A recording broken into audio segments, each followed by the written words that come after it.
লোকসভা নির্বাচনের আগে আবার বোমাতঙ্ক, বোমা বিস্ফোরণে গুরুতর জখম এক ব্যক্তি। বুধবার মাঠে গরু বাঁধতে গিয়ে কলা বাগানে মজুত রাখা বোম ফেটে আহত হলো এক ব্যক্তি। ঘটনা কল্যাণী থানার অন্তর্গত গয়েশপুর পৌরসভার 14 নম্বর ওয়ার্ডের আনন্দপুরে। আহত ব্যক্তির নাম বিবেক দত্ত, বয়স আনুমানিক 45 বছর। জানা যায়, নদিয়ার গয়েশপুর পৌরসভার 14 নম্বর ওয়ার্ডে বিবেক দত্ত প্রতিদিনের মতো এদিন তার চাষের জমিতে যান গরু নিয়ে। গরু বেঁধে পাশে কলার বাগান থেকে একটি কলা গাছের মোচা কাটছিলেন।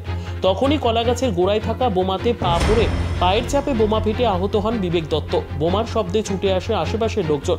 তাকে রক্তাক্ত অবস্থায় ঘটনাস্থল থেকে তড়িঘড়ি উদ্ধার করে নিয়ে আসে কল্যাণী জওহরলাল নেহেরু হাসপাতালে।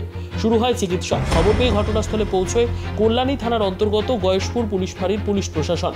লোকসভা ভোটের আগে গয়েশপুর পৌরসভার 14 নম্বর ওয়ার্ডের কলা বাগানে বোমা ফেটে আহত হওয়ার ঘটনায় চাঞ্চল্য ছড়িয়েছে এলাকায়। উঠেছে প্রশ্ন, নির্বাচনের সময় কোথা থেকে এলো এই বোমা? কারাই বা রেখেছে, কি উদ্দেশ্যে রেখেছে? একাধিক প্রশ্ন এলাকাবাসীদের মুখে।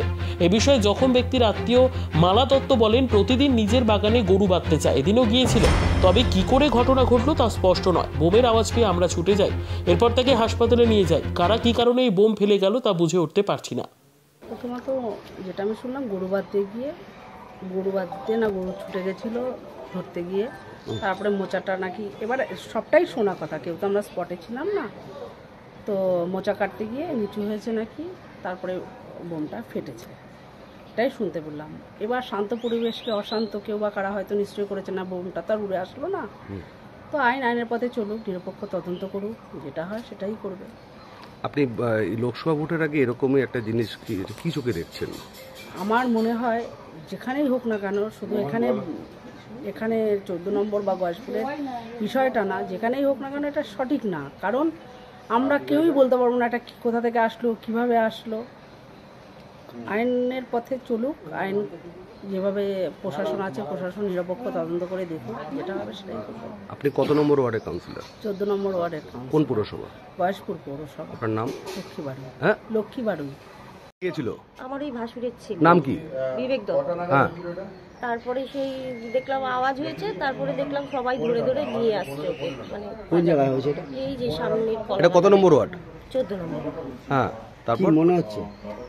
কি মনে হচ্ছে সেটা তো বলতে পারবো না, আমি স্পটে তো ছিলাম না। ও তো সবাই বলছে বলে মোচা কাটতে গেছিল আমাদের কলা বাগান। একদিনই কি ওখানে যায়?